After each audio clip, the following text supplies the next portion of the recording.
이 세상 그 무엇과도 바꿀 수 없는 소중한 존재가 있다면 바로 자식이겠죠. 여기 어깨에 빛나는 별 2개를 짊어진 뼛속까지 군인인 한 남자가 있었습니다. 그에게는 눈에 넣어도 아프지 않을 세상 단 하나뿐인 아들이 있었죠. 그런데 어느 날 정말 하늘이 무너지는 것 같은 소식이 들려옵니다. 특수부대에 갔던 아들이 차디찬 주검이 되어 돌아온 겁니다. 온몸이 시퍼런 멍투성이인 아들의 마지막 모습을 본 아버지의 마음은 과연 어땠을까요? 단순한 사고가 아니라는 걸 직감한 순간 그의 가슴 속에서는 뜨거운 불길이 치솟았습니다. 아들의 억울한 죽음 뒤에 숨겨진 추악한 진실, 그리고 아들을 그렇게 만든 놈들을 향한 한 아버지의 처절하고도 통쾌한 분노. 과연 이 아버지는 아들의 한을 풀어줄 수 있을까요? 그 충격적인 진실과 소름 돋는 복수의 과정이 지금 바로 시작됩니다. 그 전에 잠깐 구독과 좋아요 먼저 꼭 눌러주시면 복 받으실 거예요. 새벽 4시 반이면 어김없이 눈을 뜨는 박진혁 소장이었습니다.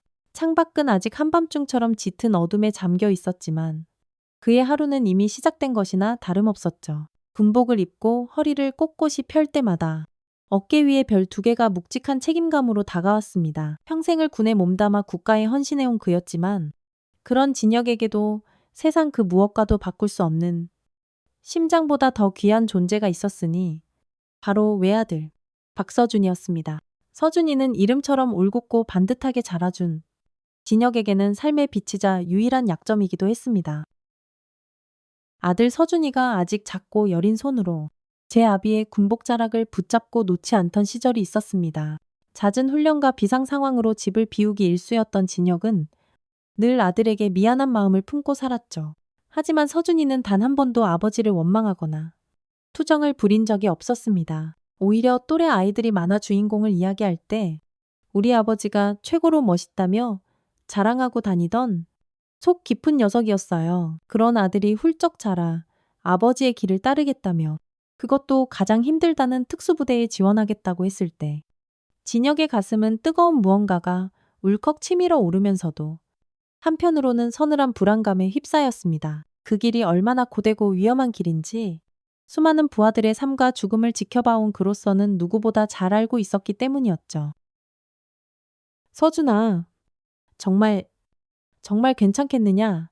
진혁은 아들의 2어깨를 잡고 진심으로 물었습니다. 특수부대는 내가 상상하는 것 이상으로 힘들고 위험천만한 곳이다. 아비는 네가 조금 더 평탄한 길을 갔으면 하는 바람도 있고. 그의 목소리에는 평소의 위험 대신 아버지로서의 간절한 걱정이 묻어났습니다. 서준이는 그런 아버지의 눈을 피하지 않고 정면으로 마주보며 또렷하게 대답했죠.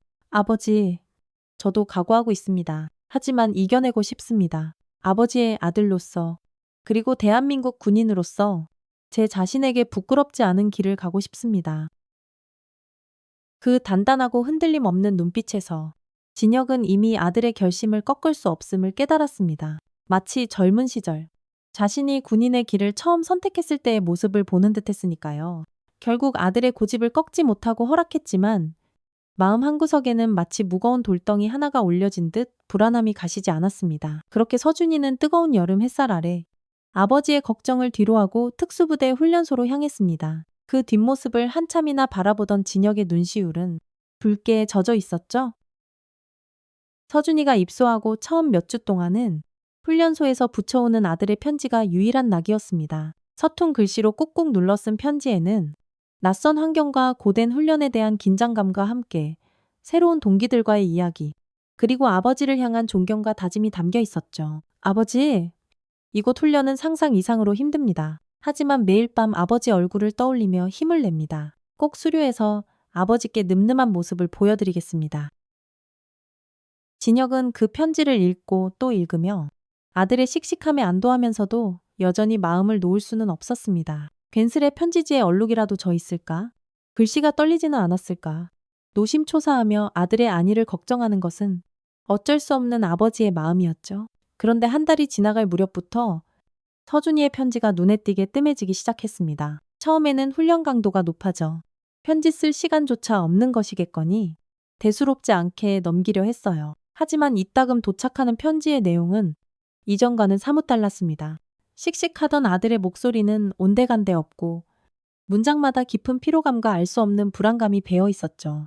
심지어 글씨체마저 전과 달리 심하게 흔들리고 있었습니다. 무슨 일이 있는 것이 분명하다. 진혁의 가슴속에 불길한 예감이 독버섯처럼 피어오르기 시작했습니다. 직접 찾아가 볼까도 수십 번 생각했지만 아들의 훈련에 방해가 될까? 혹은 나약한 아버지로 비칠까? 망설여졌습니다. 그저 강한 내 아들이니 잘 이겨낼 것이다 라고 스스로를 다독이며 애써 불안감을 억누를 뿐이었죠. 그러던 어느 날 오후 집무실에서 긴급작전 회의를 주재하던 진혁에게 한 통의 전화가 걸려왔습니다. 발신지는 서준이가 있는 부대였죠. 불길한 직감은 언제나 틀리는 법이 없었습니다. 수화기 너머로 떨리는 목소리가 전한 소식은 서준이가 훈련 중 실신하여 현재 군병원으로 긴급 후송되었으며 상태가 매우 위중하다는 것이었습니다. 그 순간 진혁의 머릿속이 하얗게 비어버리는 듯 했습니다. 손에 들고 있던 작전 지휘봉이 바닥으로 쿵 떨어지는 소리가 아득하게 들려왔. 그는 떨리는 손으로 겨우 전화를 끊고 모든 일정을 취소한 채 미친 듯이 병원으로 차를 몰았습니다. 제발, 제발 아무 일도 없기를. 우리 서준이가, 내 아들이 무사하기를. 가는 내내 그의 입술은 터질 듯 파르르 떨렸고 눈에서는 뜨거운 것이 멈추지 않고 흘러내렸습니다. 병원 응급실에 도착했을 때 진혁은 차마 믿고 싶지 않은 광경과 마주해야 했습니다. 하얀 시트 위에는 창백하게 식어버린 아들, 서준이가 누워 있었으니까요. 그렇게 건강하고 늠름했던 아들이 불과 몇 달 만에 싸늘한 주검으로 돌아올 줄이야. 누가 상상이나 했을까요? 서준아, 서준아. 눈 좀 떠보거라. 아비가 왔다. 진혁은 아들의 차가운 몸을 부여잡고 절규했습니다. 하지만 아들은 아무런 대답도 하지 못했죠. 그의 외침은 텅 빈 복도의 메아리치다. 허공으로 흩어졌습니다. 관계자들은 고개를 숙인 채 극심한 훈련으로 인한 탈진과 급성 심장마비가 사인이라고 설명했지만 진혁의 귀에는 그 어떤 말도 들리지 않았습니다. 그의 온 신경은 아들의 몸에 남겨진 끔찍한 흔적들에 쏠려 있었기 때문입니다. 아들의 군복을 조심스럽게 걷어 올렸을 때 진혁의 눈에 들어온 것은 차마 인간의 몸이라고 할 수 없을 만큼 처참한 모습이었습니다. 시퍼렇게 멍든 자국이 온몸을 뒤덮고 있었고 어떤 곳은 살같이 찢어져 피딱지가 앉아 있었으며 군화 발자국으로 보이는 상흔까지 선명했죠. 이것은 결코 정상적인 훈련 과정에서 생길 수 있는 상처가 아니었습니다. 명백한 구타와 가혹행위의 흔적이었어요. 진혁의 온몸이 부들부들 떨려왔습니다. 슬픔은 이미 분노로 변해 있었고 그 분노는 그의 심장을 갈기갈기 찢어놓는 듯 했습니다. 이게 대체 어찌 된 일인가? 내 아들 몸에 이 상처들은 다 뭐냐고 말해봐. 어서. 진혁은 담당 군의관과 부대 간부들의 멱살이라도 잡고 싶을 심정으로 호요했습니다. 그들은 당황하며 서로 눈치만 볼 뿐 제대로 된 답변조차 내놓지 못했죠. 그들의 비겁한 침묵 속에서 진혁은 아들의 죽음 뒤에 거대한 음모와 추악한 진실이 숨겨져 있음을 직감했습니다. 그는 차갑게 식어버린 아들의 손을 잡고 피눈물을 삼키며 맹세했습니다. 서준아, 이 아비가 반드시 네 억울함을 밝혀내마. 내 놈들을 이렇게 만든 놈들, 단 한 놈도 용서치 않을 것이다. 아들의 장례는 모든 것이 정지된 듯한 슬픔 속에서 치러졌습니다. 흙 한 줌을 아들의 관 위에 뿌리며 진혁은 무너지는 가슴을 부여잡아야 했죠. 하지만 슬픔에만 잠겨 있을 시간은 없었습니다. 그는 아들의 죽음에 얽힌 진실을 밝혀내기 위해 곧바로 움직이기 시작했습니다. 자신의 모든 지위와 권한, 그리고 지난 수십 년간 군에서 쌓아온 모든 인맥을 총동원하여 관련 자료를 수집하고 증언을 확보하려 했죠. 그러나 군이라는 조직의 벽은 생각보다 훨씬 높고 견고했습니다. 서준이가 소속되었던 특수부대는 특히나 폐쇄적인 곳이었고 사건 관련자들은 마치 거대한 담합이라도 한 듯 입을 굳게 다물었습니다. 부대장은 형식적인 유감 표명과 함께 철저한 내부 조사를 약속했지만 그 조사는 지지부진하기만 했고 오히려 사건을 축소하고 은폐하려는 듯한 움직임마저 감지되었어요. 왜 대답을 못하는 겁니까? 그날 훈련장에서 무슨 일이 있었던 겁니까? 내 아들이 왜 그렇게 처참한 모습으로 죽어야 했냔 말입니다. 진혁은 매일같이 국방부와 아들의 소속 부대를 찾아다니며 진실을 요구했지만 돌아오는 것은 차가운 외면과 형식적인 답변뿐이었습니다. 심지어 일부 군고위 간부들은 박 소장, 자식 잃은 슬픔은 알겠지만 너무 일을 크게 벌이는 건 군 전체의 명예에 누가 될 수 있어? 조용히 처리하는 것이 어떻겠소? 라며 회유와 압박을 가해오기도 했습니다. 그들의 눈에는 한 젊은 병사의 억울한 죽음보다 조직의 안위가 더 중요했던 것이죠. 진혁은 치밀어 오르는 분노와 함께 깊은 절망감을 느껴야 했습니다. 거대한 권력 앞에서 한 개인의 힘은 너무나 미약하게 느껴졌으니까요. 밤마다 꿈속에 나타나는 아들의 피투성이 모습은 그를 잠 못 들게 했고, 아버지, 너무 추워요. 너무 아파요. 라는 환청은 그의 심장을 난도질했습니다. 그는 하루에도 몇 번씩 모든 것을 포기하고 싶다는 생각과 아들을 위해 싸워야 한다는 의지 사이에서 처절하게 갈등해야 했습니다. 하지만 진혁은 결코 쓰러질 수 없었습니다. 아들의 영정사진 소개된 미소를 볼 때마다 그는 다시금 주먹을 불끈 쥐었죠. 서준아, 미안하다. 이 못난 아비가 너무 늦었구나. 하지만 이제라도 내 곁을 지켜줄게. 내 억울함 반드시 이 아비 손으로 풀어주마. 그의 눈빛은 슬픔을 넘어선 냉철한 결의로 가득 차기 시작했습니다. 아들을 잃은 아버지의 분노는 그 어떤 강철보다 단단했고 그 어떤 불꽃보다 뜨거웠습니다. 절망의 늪에서 허우적거리던 진혁에게 한 줄기 빛이 비추기 시작한 것은 서준이의 49제가 막 지난 어느 날이었습니다. 떨리는 목소리로 걸려온 한 통의 익명 전화. 자신을 서준이와 함께 훈련받았던 동기라고 밝힌 그는 양심의 가책을 더 이상 견딜 수 없다며 모든 진실을 털어놓겠다고 했습니다. 그의 이름은 최현우 일병이었죠. 현우는 극도의 불안감 속에서도 당시 상황을 용기 내어 증언하기 시작했습니다. 그의 입에서 나온 이야기는 진혁이 어렴풋이 짐작했던 것보다 훨씬 더 참혹하고 악랄했습니다. 서준이는 훈련 기간 내내 조태성이라는 악질 교관과 그를 따르는 몇몇 하수인들에게 표적처럼 찍혀 상상을 초월하는 가혹행위에 시달렸다는 겁니다. 조태성 중사는 부대 내에서도 사이코패스로 불릴 만큼 잔인하고 변태적인 괴롭힘을 일삼는 자였으며 특히 강직하고 불의를 참지 못하는 성격의 서준이를 눈엣 가시처럼 여겨 유독 심하게 괴롭혔다고 했습니다. 서준이 형은 정말 하루도 편할 날이 없었습니다. 조 중사는 서준이 형이 조금이라도 반항하는 기색을 보이거나 자기 말에 토를 단다고 생각하면 인정사정 없이 폭력을 휘둘렀습니다. 잠을 재우지 않는 것은 기본이었고 밥에 몰래 흙을 뿌려 넣거나 한겨울에 찬물을 끼얹고 밤새도록 밖에 세워두는 일도 다반사였습니다. 저희는 그 모든 것을 지켜보면서도 아무것도 할 수 없었습니다. 조 중사의 보복이 두려워서 그 누구도 감히 나서지 못했습니다. 정말 죄송합니다. 소장님. 현우는 흐느끼며 말을 잇지 못했습니다. 그의 목소리에는 깊은 공포와 함께 스스로에 대한 자책감이 묻어났죠. 그리고 그는 조중사 일당이 서준이를 집단으로 구타하는 장면을 몰래 촬영한 영상 파일과 서준이의 몸에 남은 상처들을 찍은 사진 몇 장을 가지고 있다고 했습니다. 그것은 사건의 진실을 밝힐 수 있는 그야말로 스모킹 건이었습니다. 진혁은 현우에게 반드시 그의 신변을 보호해주겠다고 약속하고 떨리는 손으로 그 증거 자료들을 건네받았습니다.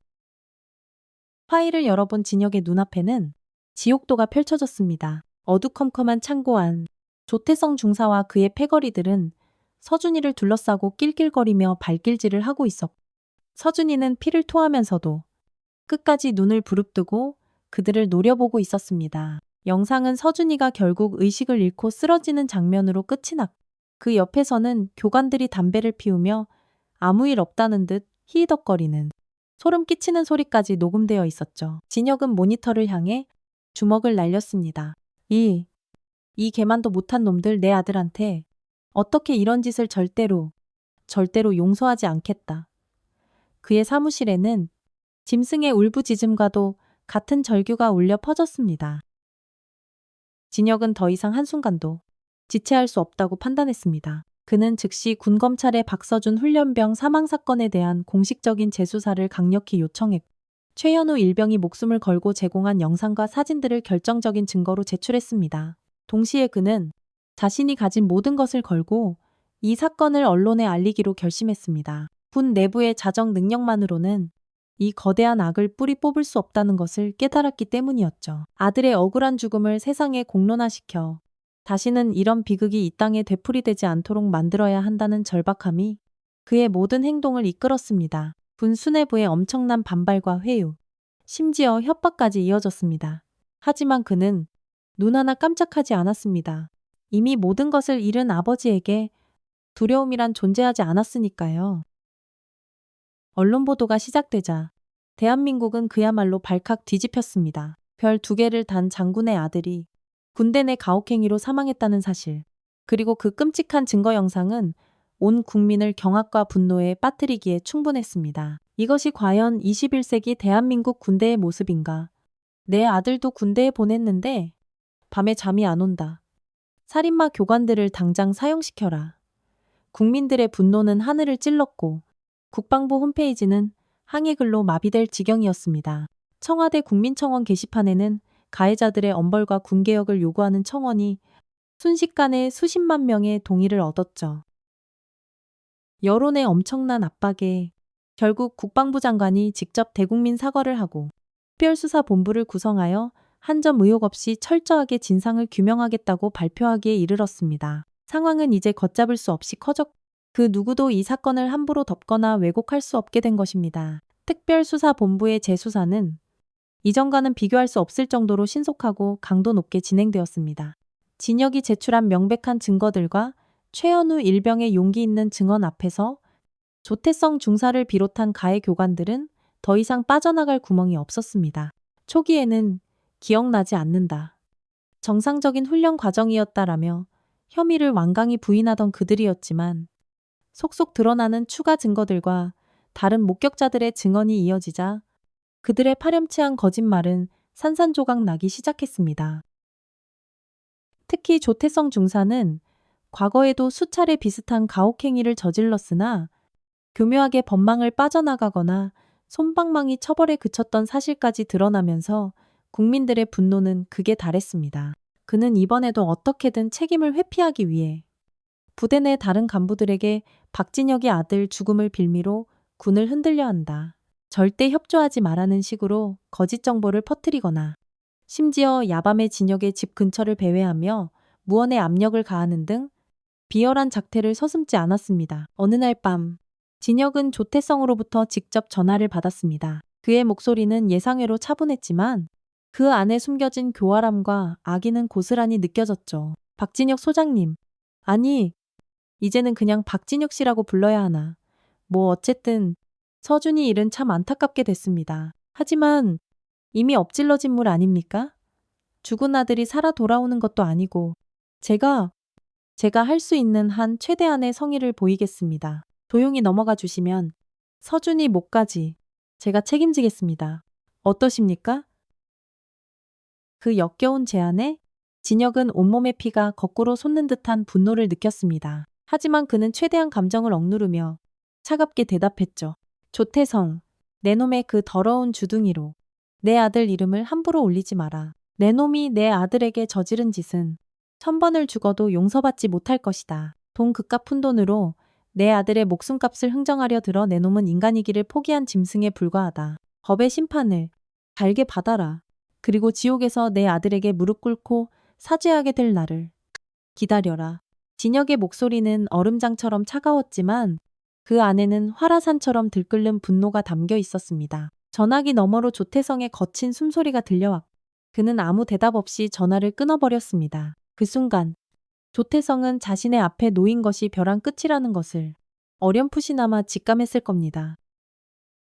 길고 지루했던 수사와 지리멸렬한 공방 끝에 드디어 최후의 심판의 날이 밝았습니다. 군사법정은 이른 아침부터 방청객들과 취재진들로 가득 차 발 디딜 틈조차 없었죠. 피고인석에는 초췌한 모습의 조태성 중사와 그의 공범들이 나란히 고개를 숙인 채 앉아 있었습니다. 그들의 얼굴에서는 과거의 오만함과 잔혹함은 찾아볼 수 없었고 오직 패배자의 불안과 초조함만이 역력했죠. 방청석 가장 앞자리. 진혁은 아들 서준이의 영정사진을 품에 안고 굳은 표정으로 그들을 응시하고 있었습니다. 그의 눈빛은 수많은 밤을 지새우며 흘렸을 눈물 때문인지 붉게 충혈되어 있었지만 그 안에는 한치의 흔들림도 없는 강인한 의지가 서려 있었습니다. 재판장이 낮은 목소리로 판결문을 읽어 내려가기 시작했습니다. 법정 안의 모든 소리가 멎은 듯 숨막히는 정적만이 감돌았죠. 피고인 조태만은 군형법상 직권남용, 가혹행위 및 폭행치사 등의 혐의가 모두 인정되는 바 이에 징역 30년을 선고한다. 재판장의 선고가 떨어지는 순간 조태성은 마치 실성한 사람처럼 자리에서 벌떡 일어나 알아들을 수 없는 괴성을 질러대기 시작했습니다. 아니야, 내가 안 그랬어. 이건 음모야. 박진혁. 내 놈이 다 꾸민 짓이지 나 혼자 죽을 순 없어. 그는 발악하며 진혁을 향해 손가락질했지만 곧바로 법정 경위들에게 제압되어 질질 끌려나갔습니다. 그의 추하고 비참한 마지막 모습은 그가 저지른 죄악의 무게를 고스란히 보여주는 듯했다. 나머지 공범들에게도 각각 10년에서 20년에 이르는 중형이 선고되었습니다. 법정 안은 순간적인 정적 후 방청석 곳곳에서 낮은 흐느낌과 함께 정의는 살아있다는 외침이 터져 나왔습니다. 모든 것이 끝난 순간 진혁은 품에 안고 있던 아들의 영정사진을 가만히 내려다보았습니다. 사진 속 서준이는 여전히 해맑게 웃고 있었죠. 진혁의 눈가에서 뜨거운 눈물 한 방울이 아들의 얼굴 위로 뚝 떨어졌습니다. 그것은 슬픔의 눈물만은 아니었습니다. 아들의 억울한 죽음 앞에서 무력했던 아버지로서의 죄책감을 조금이나마 덜 수 있게 되었다는 안도감, 그리고 길고 험난했던 싸움이 마침내 끝났다는 허탈감이 뒤섞인 아주 복잡한 눈물이었죠. 그는 아들의 사진을 가슴에 더욱 꼭 끌어안으며 속삭였습니다. 서준아, 봤지 아빠가 해냈다. 이제 하늘에서 편히 쉬렴. 부디 그곳에서는 아프지 말고 슬퍼하지 말고 행복해야 한다. 그의 어깨는 가늘게 떨리고 있었지만 더 이상 나약한 모습은 아니었습니다. 그 사건은 대한민국 군 전체에 엄청난 파장을 몰고 왔습니다. 국방부는 대대적인 조직 개편과 함께 병역 문화 개선을 위한 혁신안을 발표했고 가혹행위와 부조리 근절을 위한 강력한 시스템이 마련되기 시작했습니다. 서준이의 안타까운 희생이 헛되지 않고 더 나은 미래를 위한 밑거름이 된 것이죠. 진혁은 군복을 벗었습니다. 더 이상 별을 단장군은 아니었지만 그는 아들 박서준의 이름을 딴 인권재단을 설립하여 군 복무 중 부당한 피해를 입거나 억울하게 목숨을 잃은 병사들과 그 가족들을 돕는 일에 남은 생을 바치기로 했습니다. 그것이 하늘에 있는 아들에게 조금이나마 떳떳한 아버지가 되는 길이라고 믿었기 때문입니다. 몇 해가 지난 어느 봄날, 진혁은 서준이가 잠들어 있는 국립묘지를 찾았습니다. 따스한 햇살 아래 아들의 묘비 앞에는 어느새 이름 모를 들꽃들이 소담하게 피어 있었죠. 진혁은 준비해간 하얀 국화한 다발을 헌화하고 한참 동안 아들의 묘비를 어루만졌습니다. 그의 입가에는 희미하지만 따뜻한 미소가 걸려 있었어요. 서준아, 잘 지내고 있느냐? 네가 떠난 빈자리는 여전히 크고 허전하지만 아빠는 내 몫까지 열심히 살아가고 있단다. 네가 뿌린 씨앗들이 이제 조금씩 싹을 틔우고 있는 것 같아. 하늘에서도 늘 지켜봐 주렴. 사랑한다. 내 아들. 그는 나지막이 속삭이며 하늘을 올려다보았습니다. 파란 하늘 위로 마치 서준이의 웃는 얼굴 같은 뭉게구름이 평화롭게 떠 있었습니다. 한 사람의 억울한 죽음이 다시는 반복되지 않기를 바라는 마음, 자식을 가슴에 묻는 슬픔을 그 누구도 겪지 않기를 바라는 마음은 우리 모두의 염원일 겁니다. 이 이야기가 지금 이 순간에도 보이지 않는 곳에서 고통받고 있을지 모를 이들에게 작은 용기와 위로가 되기를, 그리고 우리 사회가 한 걸음 더 성숙해지는 계기가 되기를 진심으로 바라봅니다. 혹시 여러분 주변에도 이런 안타까운 사연이 있다면, 혹은 불의에 맞서 싸우는 누군가에게 힘을 보태고 싶다면 주저하지 말고 그 목소리에 귀 기울여 주십시오. 작은 관심과 연대가 세상을 바꾸는 큰 힘이 될 수 있다는 것을 잊지 않았으면 좋겠습니다. 이 땅의 모든 아들, 딸들이 안전하고 행복한 세상에서 살아갈 수 있기를 간절히 기도합니다. 오늘의 사연 어떻게 들으셨나요?